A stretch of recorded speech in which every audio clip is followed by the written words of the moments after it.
Assalamualaikum warahmatullahi wabarakatuh. Waalaikumsalam. Selamat sore sahabat KKCN Entertainment. Saat sore hari ini KKCN Entertainment kedatangan tamu yang sangat luar biasa, yang sudah tidak asing lagi bagi masyarakat, Bapak Haji Enang Sahri. Beliau adalah Ketua Nasdem, Pak ya? Ya. Tetapi di dalam DPRD sebagai Ketua Bapemperda, Badan Pembuat Peraturan Daerah. Dari namanya saja sudah sangat luar biasa. Nah, saat sore hari ini kita akan lebih dalam berbicara tentang apa sih Bapemperda itu, dan selama ini mungkin masyarakat atau sahabat-sahabat KKCN Entertainment tidak tahu atau belum tahu yang namanya Bapemperda. Selama ini yang ditahu hanya Komisi 1, Komisi 2, Komisi 3. Tapi saat sore hari ini ada yang baru, bukan baru sebenarnya, tapi informasi baru, yaitu Badan Pembuat Peraturan Daerah. Lebih dalam kita akan berkenalan langsung dengan beliau, Bapak Haji Enang Sahri. Selamat sore Pak Haji. Sore Pak Yudi. Sangat luar biasa hari ini, selalu kelihatan ceria. Insya Allah selalu semangat. Ya, izin dibuka ya. Mengawal. Oke. Meskipun situasi sekarang COVID, ya mudah-mudahan kita diberikan selalu kesehatan. Amin. Dan juga masyarakat Cimahi selalu sehat. ya. COVID-19 cepat berlalu. Amin. Ya. Tapi situasi saat ini memang sangat luar biasa. Jadi bilang mencekam. Tapi sebelum kita masuk ke dalam materi, kira-kira apa pesan kepada masyarakat supaya dengan situasi seperti ini tidak takut? Kak Yudi, saya kira masyarakat Cimahi khususnya tentunya dengan masyarakat hukum menyikapi tentang kondisi saat ini, saya kira sikapi saja dengan bijak, dengan santai, nggak perlu terlalu kita stres dan sebagainya, karena ini adalah memang mental kita harus kuat, tapi juga kita harus persiapkan dengan fisik kita tentunya. Makanya siapkan nutrisi yang baik, kesehatan dalam berolahraga yang konsisten, sehingga bisa menambah imun tubuh kita. Karena ini ya karena tadi nutrisi itu adalah hal yang penting. Tidur tentu jangan cukup, ya, tidak banyak begadang. Kira-kira lebih penting lagi harus prokes Pak ya. Harus prokes tetap dilakukan. Prokes harus tetap, jadi itu jangan sampai anggap enteng ya, masker dan sebagainya itu jangan anggap enteng, karena walaupun bagaimana tetap itu masih bertebaran di mana saja. Tentu ini saya sekali mengajak, ayo kita jaga prokes kita masing-masing ya, dan kuatkan imun tubuh kita dengan sebaik-baiknya. Saya kira itu kan. Ya. Kesibukan Pak Haji sendiri selama ini? Ya, kita selain di DPRD tentu di partai, karena kalau ngurus partai itu 24 jam ya. Ngurus partai itu 24 jam. Sebetulnya saya ketua Nasdem Cimahi, dan yang ingin menunjukkan bukti kepada masyarakat bahwa kita adalah partai yang cukup disegani dan cukup mampu untuk bisa melakukan kontribusi terhadap kota Cimahi ya, dalam bentuk apapun. Insya Allah tentu kita dengan siap jiwa raga kita, pikiran kita demi kebaikan kota Cimahi, dan insya Allah Nasdem akan selalu ada di hati masyarakat. Luar biasa. Ya. Nasdem akan selalu ada di hati masyarakat. Ya. Itu sangat luar biasa, yang sangat luar biasa yang disampaikan oleh Pak Haji saat sore hari ini. Mungkin kita akan langsung saja obrolan kita. Kita boleh santai saja Pak Haji ya. Siap. Kan selama ini kan masyarakat yang tahunya hanya di Dewan itu hanya komisi Pak Haji ya. Tapi rupanya masih ada juga namanya Bapemperda, ya. Badan Pembuat Peraturan Daerah. Kira-kira sebenarnya Bapemperda itu apa Pak Haji? Kan di DPRD itu ada yang namanya alat kelengkapan dewan. Alat kelengkapan dewan itu tadi ada Banggar, Badan Anggaran, itu membidangi kaitan dengan bagaimana sistem membuat anggaran,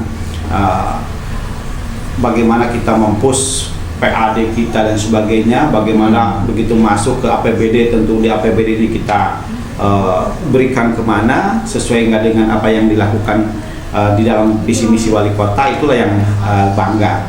Itu juga ada yang namanya Banmus, Badan Musyawarah. Badan Musyawarah itu adalah membuat bentuk kegiatan penjadwalan oleh Banmus. Itu adalah Badan Musyawarah. Lalu ada Bapemperda. Bapemperda itu adalah Badan Pembuat Peraturan Daerah. Komisi itu adalah bagian daripada AKD karena sifatnya adalah pengawasan kebanyakannya. Pengawasan komisi itu adalah mengawasi di SKPD masing-masing. Ya, biasanya satu komisi itu ada sampai 10, 12 sampai 10 barangkali ya. SKPD itulah di komisi adanya mengawasi kebijakan, mengawasi tentang anggaran yang dipergunakan oleh eksekutif, dalam hal ini adalah kepala-kepala dinas dan jajarannya tentu. Nah, itu adalah komisi. Nah, kalau Bapemperda sendiri memang ya rohnya kegiatan di DPR itu ada di Bapemperda. Karena Bapemperda itu membuat aturan yang diberikan atau yang diamanatkan oleh komisi-komisi. Ya. Biasanya komisi itu dapat ajuan dari masyarakat. Jadi kalau Kang Yudi mau membuat peraturan tentang bagaimana penyiaran, bagaimana media sosial berkembang, tapi tidak menyalahi, maka dibuatkanlah peraturan daerahnya. Itu usulan biasanya ke komisi. Nah, kalau penyiaran itu biasanya ke komisi 1 atau komisi 4. Kira-kira itu. Bagaimana bentuknya? Tentu nanti produk yang dilakukan oleh Bapemperda ini adalah apa yang diinginkan oleh masyarakat supaya tidak bertabrakan dengan aturan. Itu yang kita lakukan. Nah, ada proses yang harus dilakukan.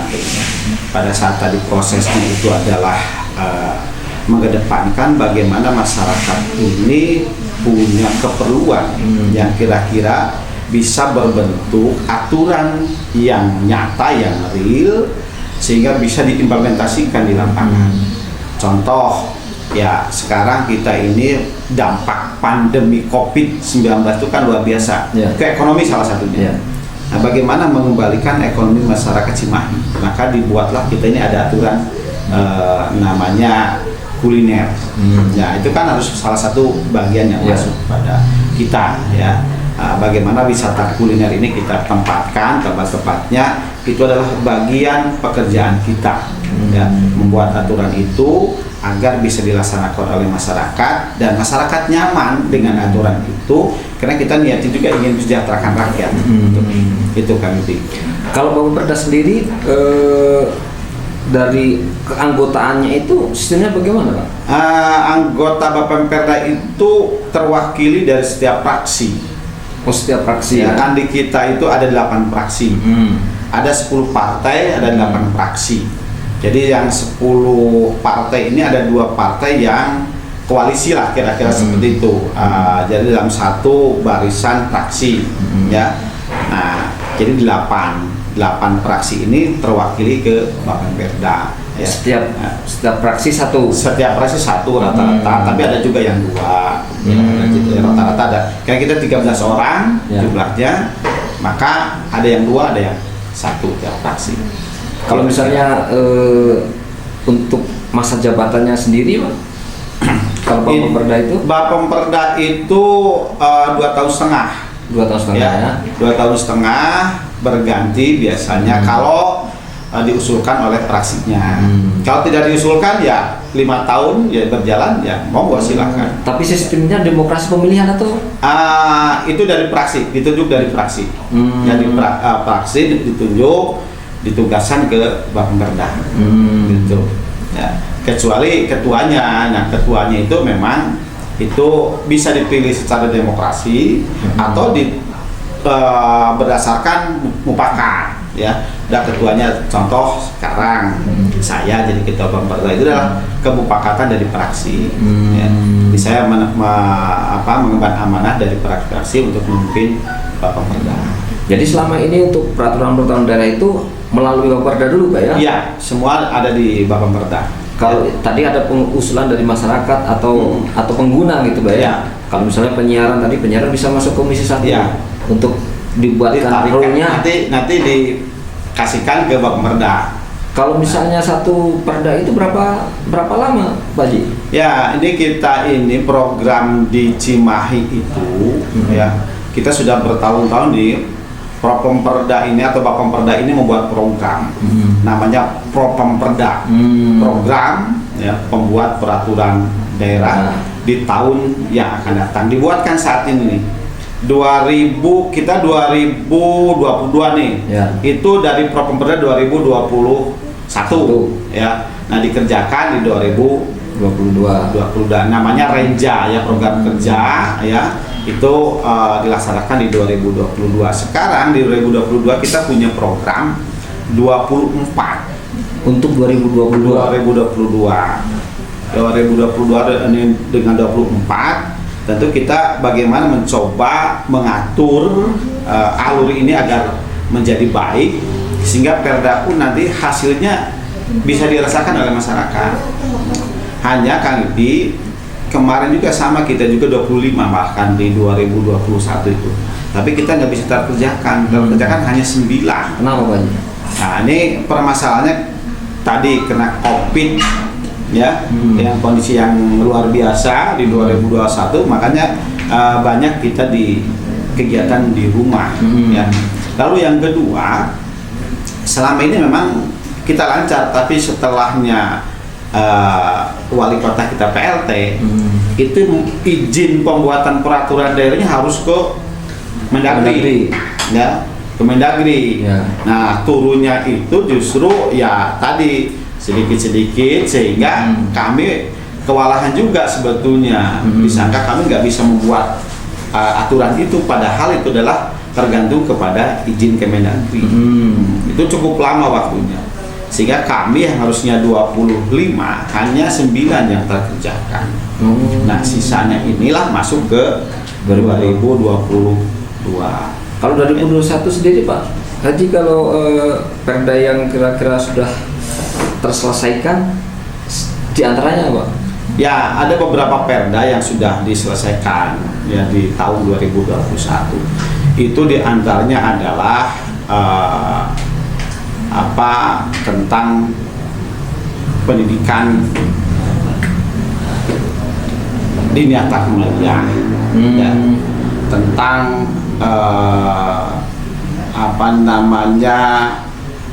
kepemudaan ya, terus tentang pemuda pelopor ya, itu sudah masuk, sudah selesai. Lalu yang lebih krusial lagi adalah kaitan dengan tadi UMKM ya. Nah itu kan salah satu bentuk kita menyikapi tentang tadi pandemi itu, bagaimana kita memberdayakan masyarakat supaya bisa. Kalau perda UMKM gimana? Bunyinya gimana kira-kira kalau perda? Ya, bagaimana kita menyikapi segala kegiatan yang ada di masyarakat, termasuk kita di internal DPRD atau Pemkot sendiri, bagaimana kita memberdayakan usaha-usaha dari para usahawan di Cimahi. Contohnya ini biasanya kita ada rapat kue, ada kue ya, ada minuman atau apa. Nah itu kita berdayakan mereka ya. Pelaku UMKM kita cukup banyak yang kreatif ya. Kenapa kita mesti cari yang dari luar ya. Saya kira di Cimahi sudah cukup. Tidak harus menu yang luar aja ya? Iya, tidak mestilah dari luar ya. Dari kita sudah dari singkong ya, dari pisang sudah cukup banyak, dari kita keripik sudah cukup banyak ya. Masa kita di luar dikenal kitanya sendiri nggak makan produk sendiri kayak gitu. Maka kita menyarankan di dalam perda itu adalah produk-produk makanan yang ada di Cimahi ini mari kita berdayakan dan kita pakai untuk konsumsi kita. Oh luar biasa Pak ya. Jadi UMKM yang itu masyarakat juga harus berbangga dengan perda itu ya. Jadi kalaupun ada masyarakat masih belum punya akses, silahkan akses dengan tentunya dengan dinas terkait. Kalau enggak ya kita datang ke DPRD, itu kan bisa sharing di situ lah, bisa sharing. Kita terbuka, bahkan Kadin sendiri ya yang mewadahi itu sudah berulang kali di sharing dengan kita. Karena memang kita ingin memanfaatkan para usahawan yang ada di kita. Ya. Jadi sekali lagi berdayakan produk-produk daerah, berdayakan para kuliner yang ada di kita. Kira-kira itu yang Ya, artinya ketika Perda sudah terbentuk, Ya. berarti harus ada sosialisasi ke masyarakat, Pak Haji. Iya dong, harus seperti itu. Percuma kalau sudah dibentuk, Ya. tapi hanya dipakai untuk sendiri kan gitu. Nah, ini kan Selama ini bagaimana Pak Haji untuk saya kira kepada sosialisasinya sudah dilakukan oleh dinas terkait ya. Dinas terkait itu dinas perindustrian perdagangan saya kira sudah melakukan itu sampai tingkat kelurahan. Biasanya di kelurahan tuh munculnya tuh ya, di kelurahan, dan saya kira mencatat semua usahawan yang ada di Cimahi. Karena dengan dia melapor pasti itu kan juga akan jadi bahan untuk kajian kita ke depannya. Ya, ini mudah-mudahan kalau yang belum tahu, belum paham, ya tentunya mari kita mencari induknya ya, agar bisa menyalurkan hasil produknya. Jangan sampai nanti dia berbuat terus-terusan tapi tidak keluar produknya kan jadi percuma. Akhirnya modalnya banyak keluar tapi hasilnya tidak ternikmati gitu. Berarti masyarakat juga boleh ikut mengawasi, media boleh, mengawasi, Pak Haji, media, masyarakat semua boleh ya. Itu kita juga memang terbuka dalam hal ini. Tidak ada yang ditutup-tutupi. Yang penting untuk kepentingan masyarakat Kota Cimahi itu Pak Haji, Masyarakat semua Perda Cimahi. itu ya. Iya, betul. Tadi baru masuk ke pendidikan, UMKM. Ya. Kira-kira apa lagi Pak Haji yang kira-kira untuk masyarakat yang belum tersosialisasikan gitu? Ya, masih banyak sih sebetulnya Kang Edi. Dan kita juga sekarang kan sedang mencoba menggarap nih ya aturan-aturan yang sekarang ya. Yang sekarang paling aktual itu tentang PBG ya, Apa itu PBG? persetujuan bangunan. Oh. Ya, persetujuan bangunan gedung ini kemarin kita loss nihil penghasilan dari situ. PBG ini karena ada undang-undang nomor 11 2020 ya, maka kita robah itu aturannya ya melalui SIMBG sekarang. Jadi sistemnya udah pakai online langsung, pendaftaran online ya. Jadi sangat memudahkan untuk masyarakat. Maka kita robah aturannya karena berdasarkan instruksi dari amanat undang-undang harus segera dibuatkan peraturan daerahnya. Kalau yang dimasuk gedung ini masuk ke sana Pak Haji ya? Ya. Oke. Kalau yang dimasuk kategori gedung itu gedung yang bagaimana Pak Haji? Ya, semua bangunan. Semua bangunan Yang berdiri di lahan tanah itu maka harus ada izinnya. Ya, harus ada izinnya. Jadi kalau kita di rumah KKJN ya, tentu ini pasti ada izin bangunannya nih ya. Izin bangunannya untuk apa? Untuk kantor, untuk rumah, untuk studio atau untuk apa kan itu pasti ada izinnya. Dan tentu ini semua masyarakat sih dihimbau mestinya juga punya IMB perizinan ya, agar dalam segala sesuatu hal tercatat. Apalagi kalau sudah mau disekolahkan gitu ya, kadang-kadang itu biasanya kan perlu ya kan itu. Nah, itu salah satunya. Nah, memang ada beberapa dilematis ya saat ini. Kalau kita membuat bangunan ya, lalu dengan standarnya itu kan ada standarnya bangunan itu. Jangan sampai nanti standar bangunan ini dibuatkan asal-asalan, begitu kena angin ambruk disalahkan pemerintah daerah ya. Segala sesuatu mohon maaf, kita memang tidak harapkan bencana ya kan. Tapi kalau sekarang baru tertebak angin sedikit saja, lalu hujan sedikit saja udah ambruk, kan berarti ada konstruksi yang salah ya. Maka ini harus diperlihatkan ya. Kalau kita bikin slope itu slope-nya slope besi berapa, kalau kita bikin untuk angkernya berapa besar sih. Itu masuk di dalam poin-poin. Iya, di poin-poin masuk, di poin itu masuk. Dalam juga Pak Haji ya? Iya, cukup dalam. Nah, hanya memang yang sebetulnya sangat mudah kalau seandainya ini untuk keamanan kita ya. Kan untuk keamanan kita pasti tukang sudah sangat paham lah ya, menghitung anggaran untuk sebuah rumah kecil, bangunan kecil itu kan pasti sudah penuh perhitungan. Bagaimana dengan lahan yang ada, lalu dibuatkan dengan slope-slope yang ada, dengan kaki-kaki yang kokoh ya.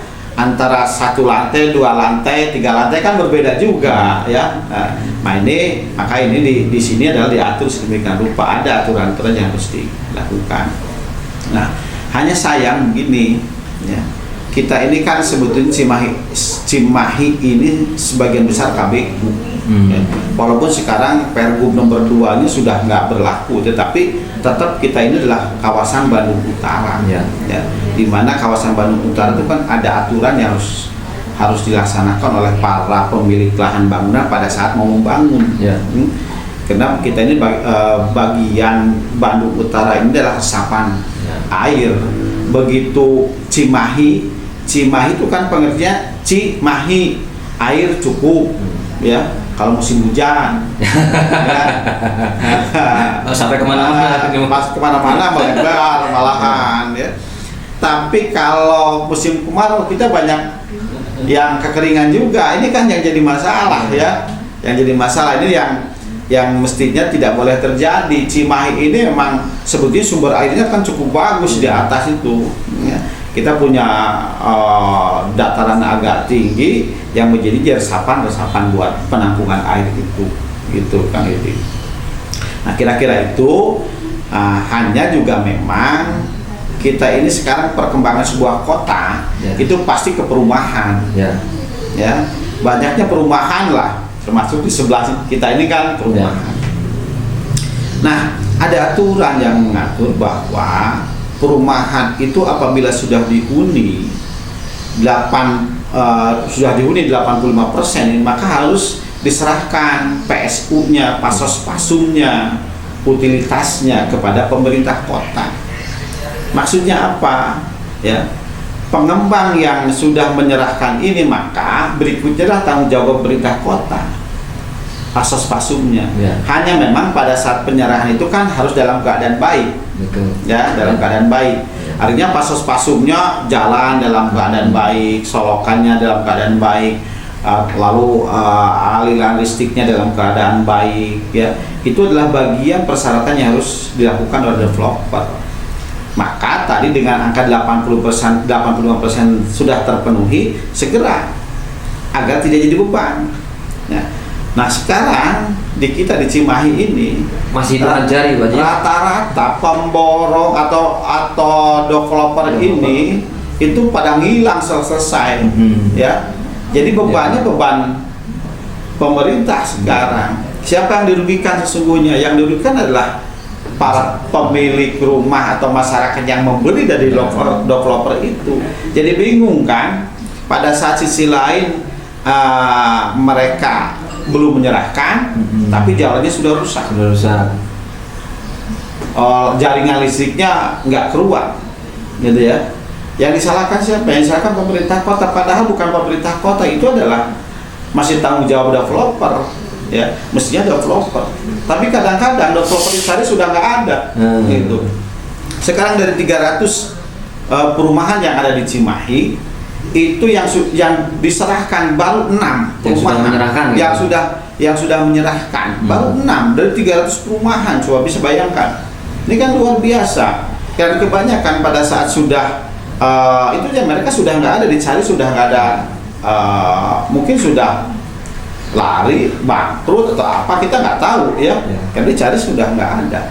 Nah ini kan pemerintah jadi bingung, kita juga jadi bingung. Di sisi lain kita ini memahami betul keperluan masyarakat yang ada di komplek itu dengan jalan rusak dan sebagainya, ngajukan pokir kepada kita, minta dibantu oleh dewan, padahal dalam aturan tidak boleh disalahkan. Ya, yang disalahkan siapa? Tetap kami juga. Ya akhirnya kami mencari solusi bagaimana ini bisa dilaksanakan. Kita koordinasi dengan kejaksaan, ya, polisian tentunya supaya tidak menyalahi aturan. Kalau dalam perda itu ada aturan untuk perumahan itu nggak, Pak? Ada. Jadi perumahan itu tadi saya katakan berdasarkan undang-undang, ya, tentunya juga berdasarkan peraturan daerah kita tentang penyerahan pasos-pasum dan utilitas, itu sudah dilakukan, bahwa undang-undang mengatakan para developer yang membuat perumahan itu 22% itu adalah pasos-pasum dan utilitas. 20%-nya untuk pasos PSU, 2%-nya untuk pemakaman. Ya. Jadi 2% pada saat kita developer membangun sebuah perumahan, sekian hektarnya tadi ya 2%-nya ada pemakaman, untuk pemakaman. Itu wajib hukumnya harus menyiapkan untuk pemakaman. Contoh, ada yang katakan 10 hektar lah ya, 10 hektar dari 2%-nya berarti kurang lebih berapa itu, 100 sekitar 2.000-an lah, kurang lebih 4.000 meteran lah ya, 4.000 meteran untuk lahan pemakaman. Itu kan harus kewajiban para developer menyerahkan itu.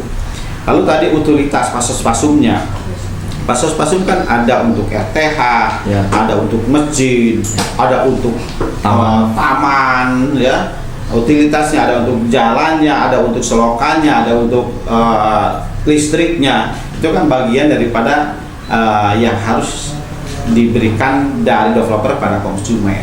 Kalau dalam ini Pak Haji, kalau kita katakan termasuk kelalaian dalam pengawasan, bisa nggak Pak Haji? Salah satunya bisa dikatakan seperti itu ya, makanya kita selalu tekankan kepada PUPR dalam hal ini, hanya memang kita juga ya di pemerintah kota ini juga SDM-nya itu agak berat ya, dengan posisi satu orang mengawasi sekian ratus perumahan. Artinya kalau sekarang kan baru Pak Haji ya. Nah, kan sebelumnya itu kan terjadi sebelumnya. Ya, memang kebanyakan terjadi sebelumnya. Itu kan limpahan dari Kabupaten Bandung dulunya, ya. Tapi kan kita harus tetap benahi. Ya. Nah, sekarang kita sedang mencari solusi bagaimana yang sudah sekian puluh tahun itu diambil alih oleh pemerintah kota berdasarkan permohonan dari masyarakat, gitu ya. Agar tidak menyalahi tadi aturan. Kalau mau kita betulkan, ya sok masyarakat berembuk, membuat pernyataan, menyerahkan kepada pemerintah kota dalam hal pemeliharaan dan sebagainya, sehingga menjadi aset kota Cimahi ya. Pada taman ya kan, itu taman itu menjadi aset yang tercatat nanti di kota Cimahi, jadi neraca ya. Kalau dari neraca kan pasti akan ada hitungan berapa luas Cimahi, berapa milik pemerintah daerah. Itu kan ada hitungan nanti turun dari pusat, DAU atau DAK. Itu kan yang pasti terjadi seperti itu.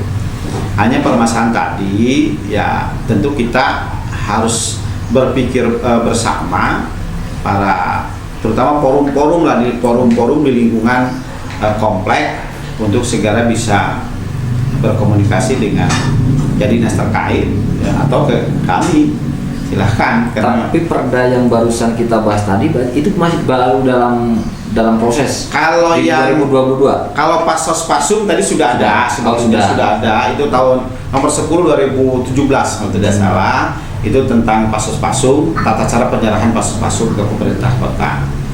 Itu sudah ada penyerahannya. Tata cara penyerahan. Tapi ya, untuk membuka perumahan sendiri, developernya diatur nggak? Ya diatur dengan persyaratan perizinan tadi. Perizinan tertentu itu termasuk diantaranya adalah tadi PBG-nya, PBG-nya. Jadi nanti dikonversi pada saat berapa dia punya lahan, mungkin kita akan mencoba khususnya untuk pemakaman ini. Kita ada dapat ilmu dari yang lain. Itu pemakaman itu nanti diminta dulu. Ya, diminta dulu. Kalau katakan tadi 2%-nya berapa nih? Berapa meter gitu ya kira. Diminta dulu. Belikan di tempat yang sudah kita siapkan.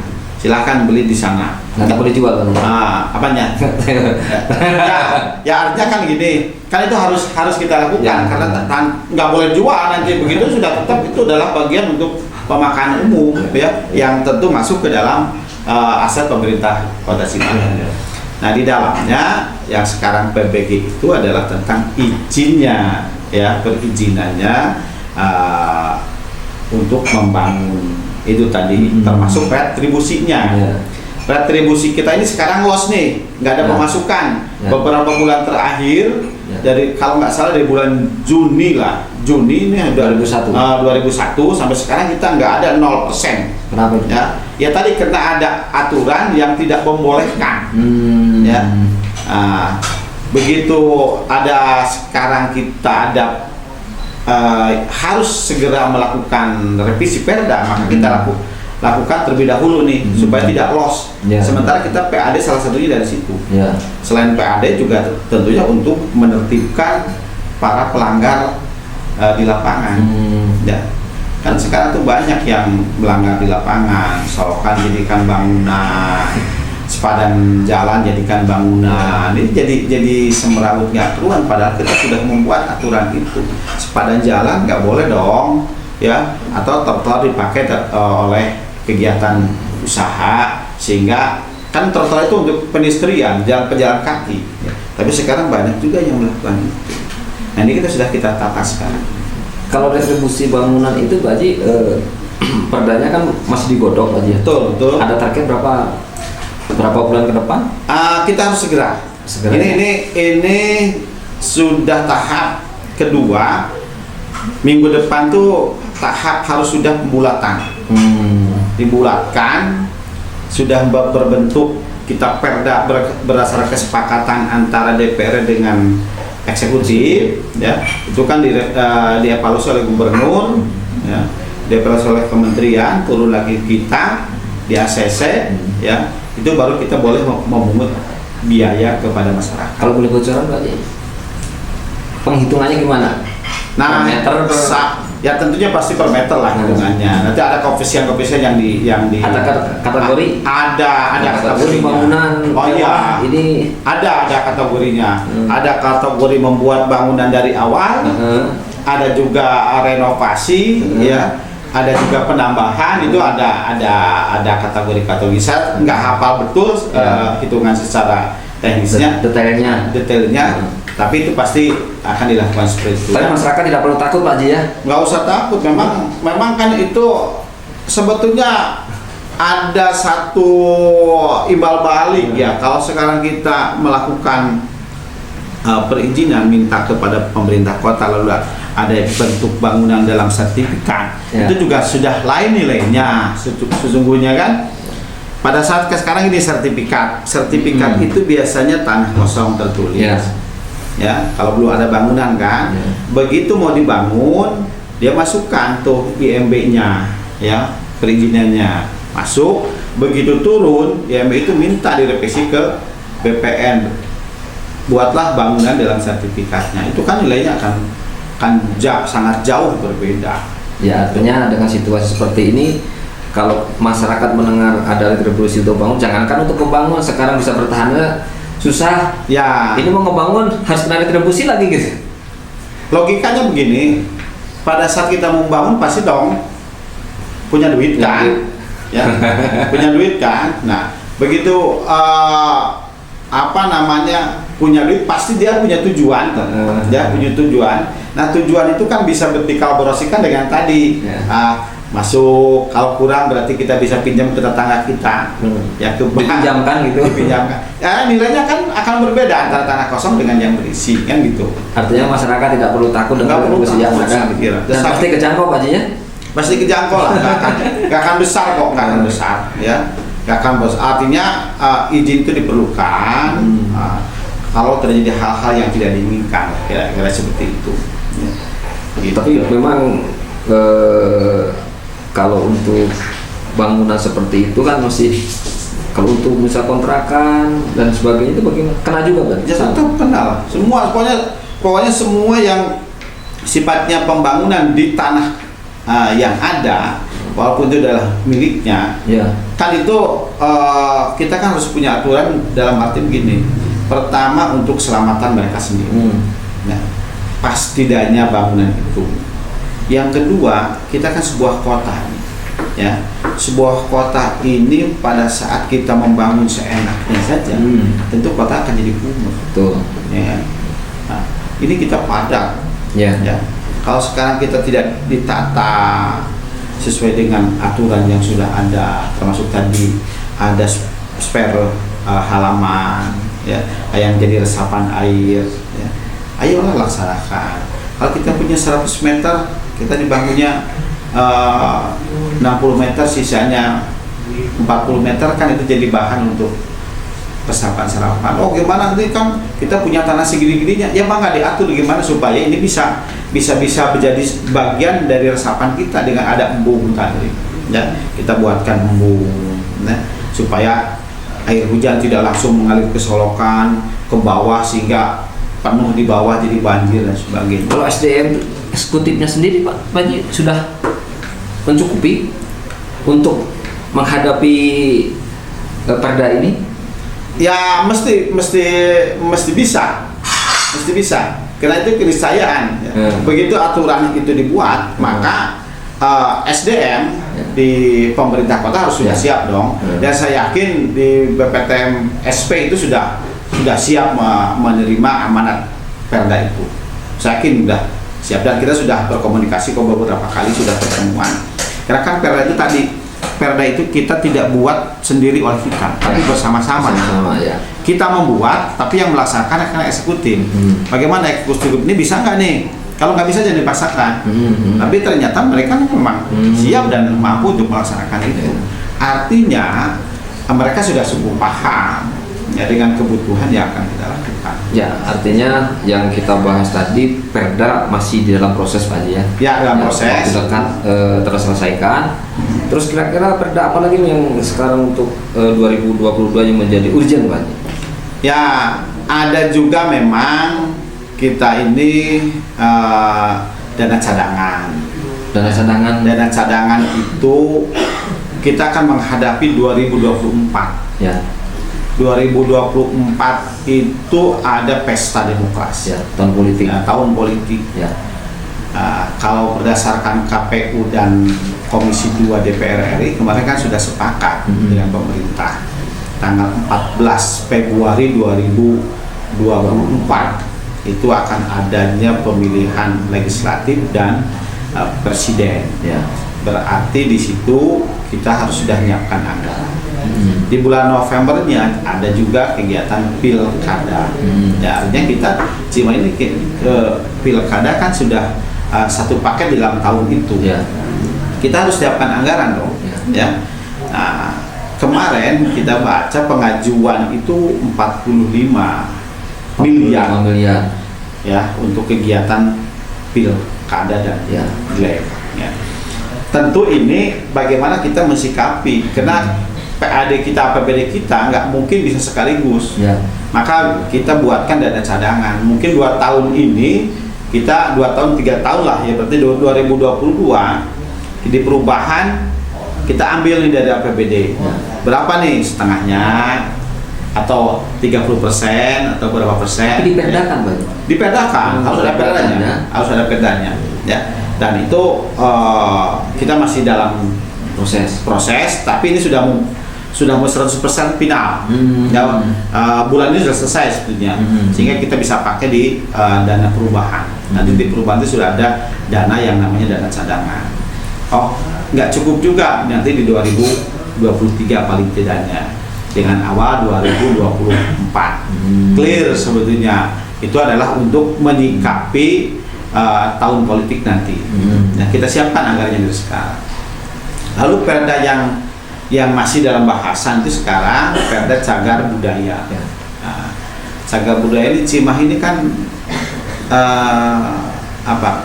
kota bersejarah ya. Kecil tapi bersejarah. Kenapa?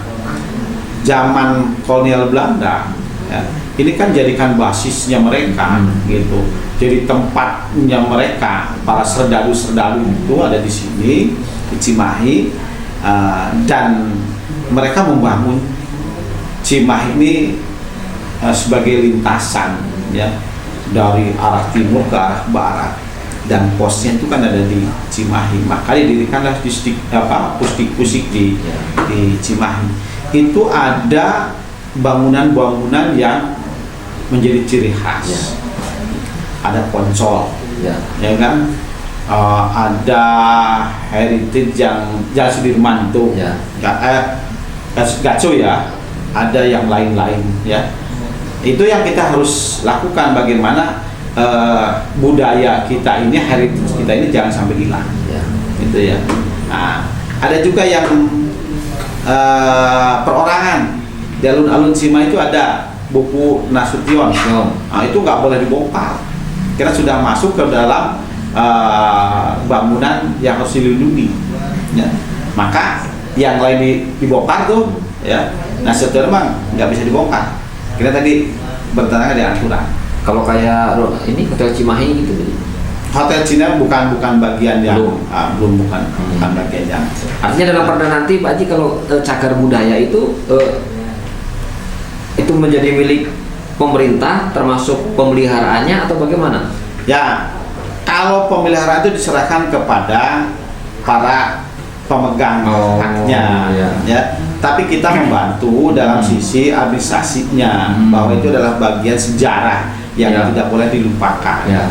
Nah, itulah yang kita bangun, kita dicatat. Kenapa kita perlu ada perda? Ya memang dalam suatu tatanan itu kan perda sebagai pengikat kan, pengikat keperluan-keperluan yang bersifat umum, ya. Kita secara tertulis kita harus buatkan, ya, bahwa ada cagar-cagar budaya yang harus kita amankan, yang tidak. Artinya kan cagar budaya bisa dimanfaatkan sebagai tempat pariwisata, Pak. Ya. Di antaranya itu. Jadi ada bisa untuk jadi tempat pariwisata. Saat ini kan kita memang Punten, Pak Haji. sedang dilakukan itu, ya. Anak-anak kita, anak sekolah kita sudah mulai kan berjalan-jalan tuh dengan sakoci tuh, Ya. ya, bus yang disiapkan oleh pemerintah kota, jalan-jalan ke tempat-tempat bersejarah dulu. Ya. Itu adalah bagian yang menjadi pariwisata kita.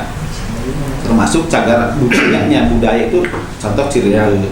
Cirende itu bagian daripada cagar budaya kita, ya. Karena ada budaya memang di situ dengan rasiknya, jagung dan singkong, ya, itu bagian daripada yang harus kita lestarikan, dan adat-adat yang ada di situ tentunya. Itu yang kita lakukan, ya. Kalau menjadi tempat pariwisata, kira-kira sampai kepada untuk tiket masuk itu sudah masuk itu atau gimana, Pak? Ya, kita memang tidak punya sumber daya alam, ya. Kita tidak memiliki sumber daya alam. Artinya tempat wisata kita nggak ada lah, Ya. Cimahi ini, boleh dikatakan nggak ada. Tapi kita mencoba bagaimana supaya masyarakat Cimahi ini cinta terhadap Cimahinya, gitu ya. Nah, bahwa kita punya kebanggaan loh Cimahi itu, ya. Kita punya sejarah yang sangat luar biasa. Maka pemerintah kita mencoba supaya masyarakat itu senang diam di Cimahi, ya. Kota aman, tenang, lalu juga punya sejarah yang luar biasa. Itu kan sebetulnya yang kita ingin ciptakan kepada masyarakat. Jangan sampai kita ada sebetulnya ada kejadian yang sangat miris ya buat kita. Saya sempat jalan-jalan di Pasopati di kota Bandung. Saya tanya kepada anak-anak yang sedang main skateboard itu, ya, duduk kita ya ngobrol, kamu dari mana? Saya dari Cigugur, Pak. Gugur Cimahi. Iya. Kenapa main di sini? Tuh ramai Cimahi mah. Karena nggak ada tempat bermain. Karena itu jadi tantangan buat kita. Maka kita buatkan, ya. Contoh kita buatkan sekarang ada ekowisata, ya, di Cimenteng. Ya. Taman Kartini walaupun bukan milik kita secara full, tapi kita olah supaya jadi bagian daripada masyarakat Cimahi, ya, menjadi baik, menjadi nyaman di situ. Besok kita di tahun 2022 ini kita akan bangun alun-alun. Ya. Sudah ada anggarannya itu dari pemerintah provinsi, ya. Alun-alun akan bagian jadi kebanggaan kita, insya Allah, ya. Ada anggaran kalau nggak salah 17 miliar di situ untuk bangun alun-alun tahun ini. Tapi di dalam pengawasan Pak Haji, ya kayak tadi di Kartini dan sebagainya itu saya beberapa kali juga lewat di sana. Kalau udah lepas maghrib itu justru menjadi tempat-tempat gelap aja. Di dalam perda itu apakah ada juga mengatur dalam pengawasan keamanan seperti itu? Ya, sebetulnya itu masuknya ada di dalam K3 ya, ketertiban umum ya, Tibum ya. Di tentu di Tibum, adanya di Pol PP ya, Pol PP. Itu kalau yang seperti itu tentu harusnya dilaporkan ke DPKP. Ya, karena bagian pemeliharaan daripada DPKP situ. Tapi dari sisi pengamanannya tadi saya dengar memang rumor ya, kita jadikan tempat mesum dan sebagainya itu ya Pol PP harus segera turun tangan ke situ, melihat dan ngecek betul nggak nih kejadian-kejadian seperti itu.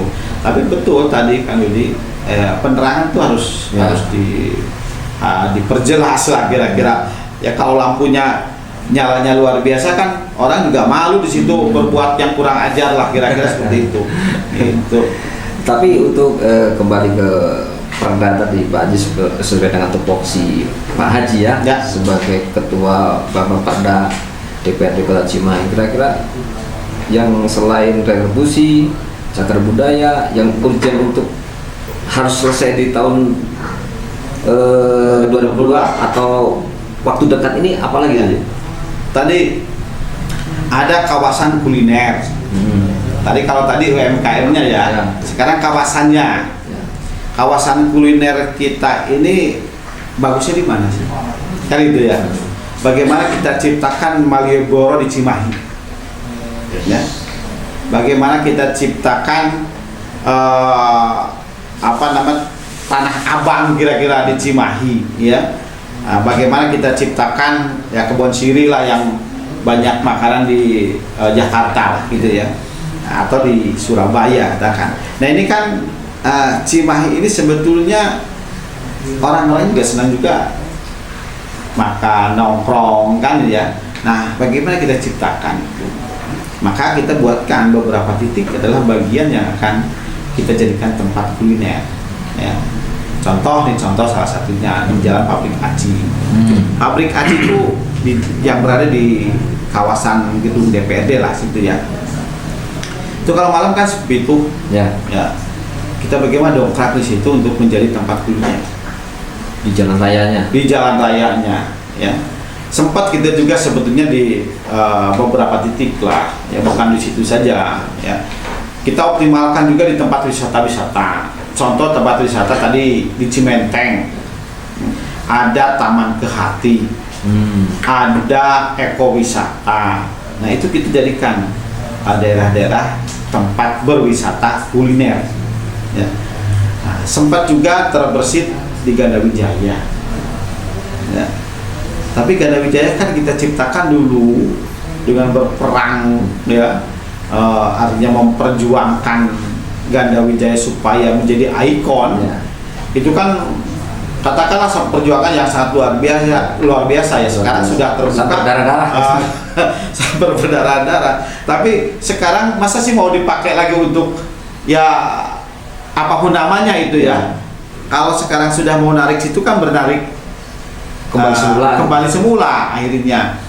Kita pengen menciptakan tadi Malioboro supaya bisa jadi Malioboro itu di Ganda Wijaya. Tapi kita dengan luas lahan yang seperti itu apa mungkin kan itu. Nah, maka nih pemikiran kita ini sedang diuji di situ ya, dengan stakeholder atau dengan dinas-dinas, dengan Kadin, dengan para pengusaha, bagaimana diciptakan di daerah kita ini tempat-tempat kuliner yang bisa, yang bagus untuk orang itu datang ke situ gitu ya. Ini yang sedang kita cari ini ya. Belum selesai itu. Lalu ada perda juga tentang ini kebutuhan tentu karena ada undang-undang pesantren, maka kita pun tentu ke daerah juga sama. Kita di Cimahi ini memang ada kurang lebih 30 pesantren lah di Cimahi. Bagaimana kita wadahi ya, maka kita buatkan perda tentang bantuan keuangan terhadap pesantren. Kenapa? Tadi nyambung dengan Diniyah Takmaliyah sesungguhnya. Kita punya angan-angan sebetulnya DPRD ini. Kenapa kita ciptakan Diniyah Takmaliyah? Akhlak saat ini ya, anak-anak kita ini kan ya sangat mudah terprovokasi. sangat mudah terpengaruh oleh hal-hal yang negatif. Menjadi kebanggaannya dalam orang-orang luar yang Ya. belum tentu baik di mata kita, kalimat tadi di orang timur itu. Mereka itu jadikan ikon-ikon mereka.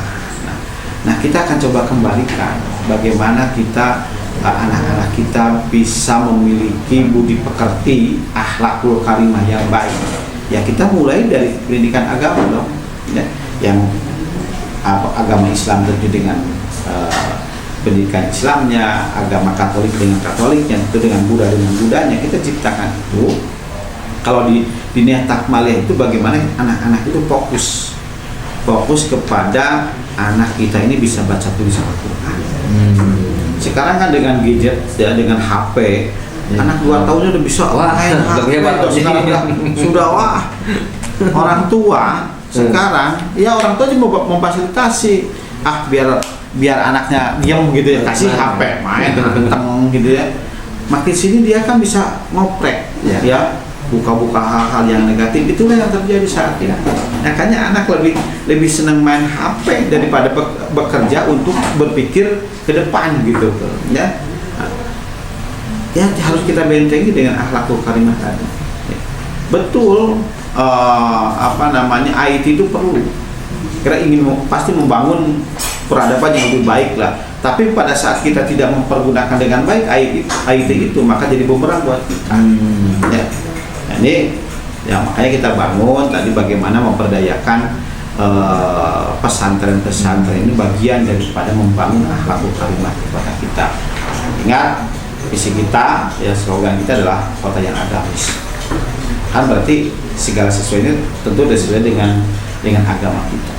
Gitu. Kalau kita berbicara tentang peraturan daerah, memang sangat menarik dan sangat luar biasa, Pak Haji. Ya. Tapi tidak kita sadari beberapa perda sudah dirancangkan, beberapa perda sudah digolkan, tapi dengan situasi Kota Cimahi sendiri, pantauan kami di lapangan menjamur sekali yang namanya tadi kalau dibilang kuliner, bukan kuliner, tapi kalau dibilang apa ya,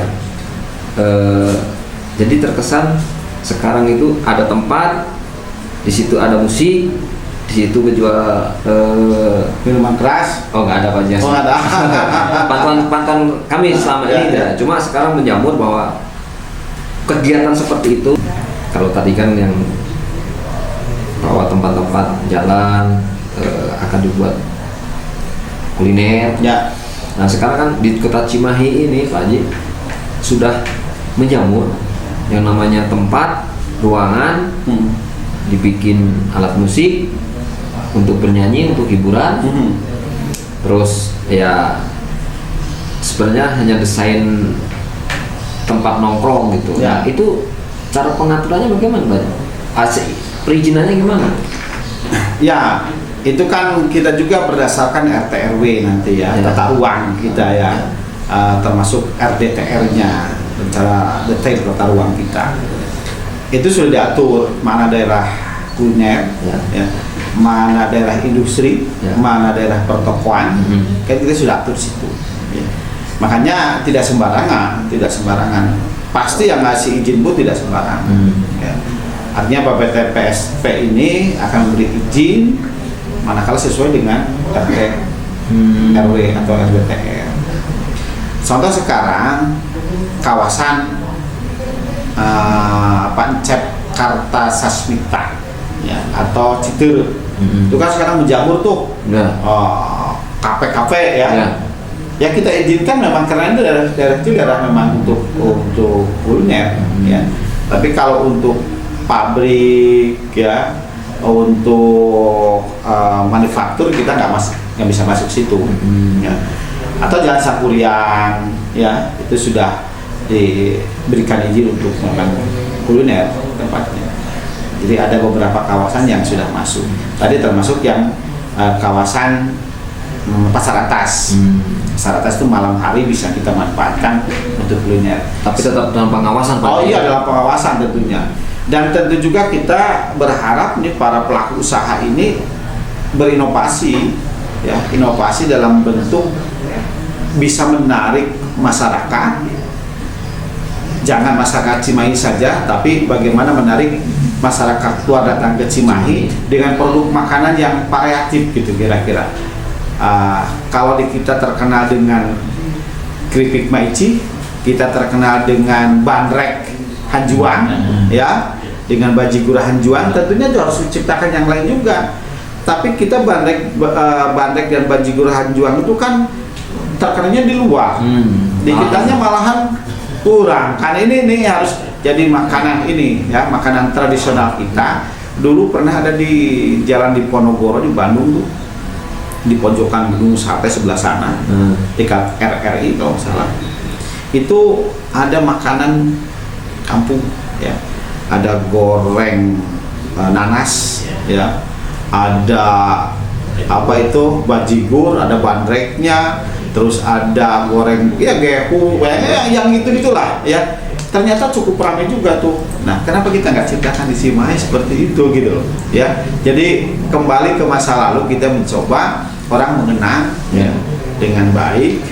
Tapi itu kita perlu diciptakan dengan desain yang saat ini orang akan datang, kira-kira seperti itu. Nah, ini yang harus kita ciptakan. Satu lagi Pak Haji, karena ini sebenarnya kalau masalah ini nggak akan selesai. Betul. Tapi waktu Pak Haji ya. Mungkin satu lagi yang perlu kami tanyakan. Kalau misalnya kos-kosan gitu, bagaimana perdanya sendiri Pak Haji? Karena kos-kosan sekarang ini ada beberapa titik yang kami tahu itu berubah menjadi tempat-tempat, ya maaf, prostitusi. Ya, itu memang ada sebetulnya aturan, ya. Itu juga ada retribusinya rumah kos. Ya.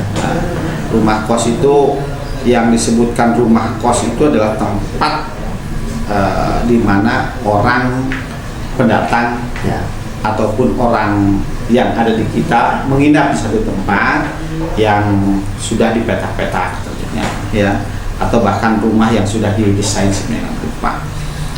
Nah, itu retribusinya ada, ya. Saya lupa per ininya berapa, karena per tahun kan harus laporan. Nah, ada tempat-tempat yang dijadikan negatif, ya kita memang harus perlu perhatian ke situ, ya.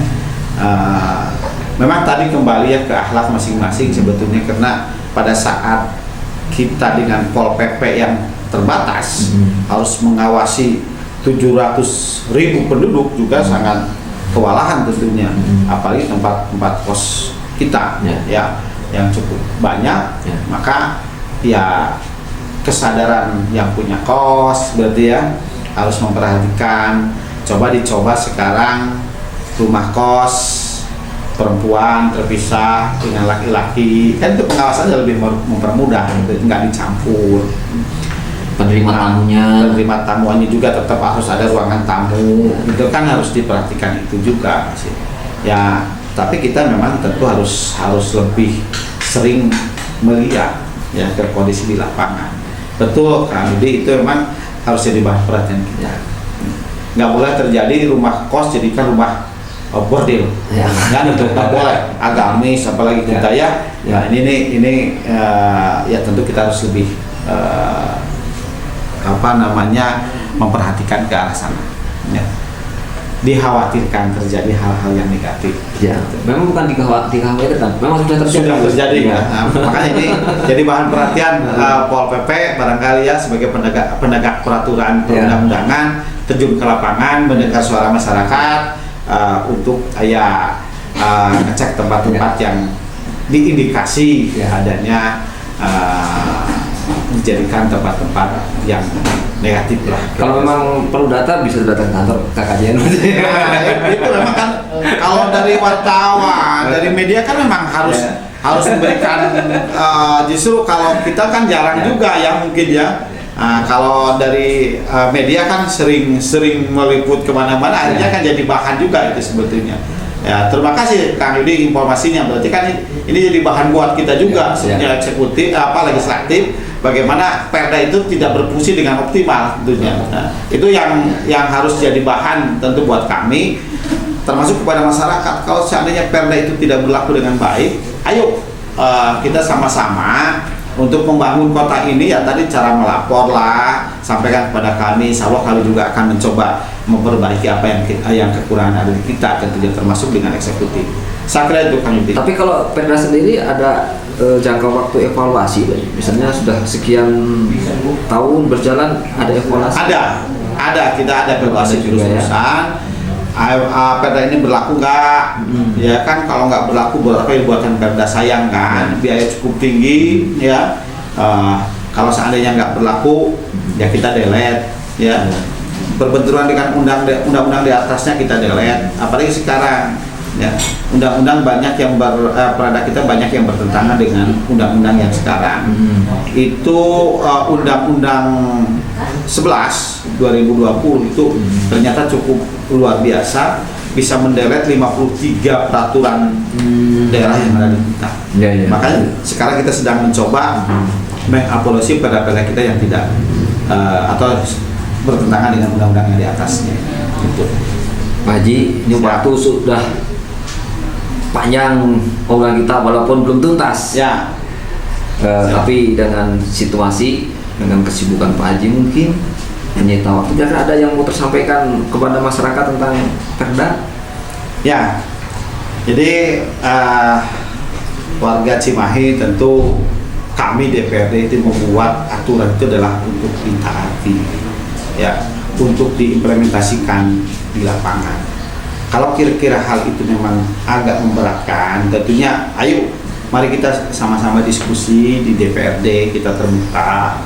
Apalagi saya selaku pembuat peraturan perundang-undangan di daerah sangat merasa hearing dengan kawan-kawan, sharing dengan kawan-kawan, dengan masyarakat Cimahi untuk memperbaiki kota kita dalam segi aturan agar menjadi lebih baik.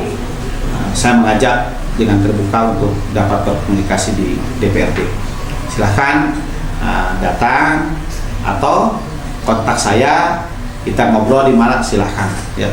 Saya kira itu tetap semangat untuk membangun kota Cimahi, tetap dengan koridor yang sebaik-baiknya, jaga sekali lagi prokes kita masih dalam keadaan pandemi COVID-19.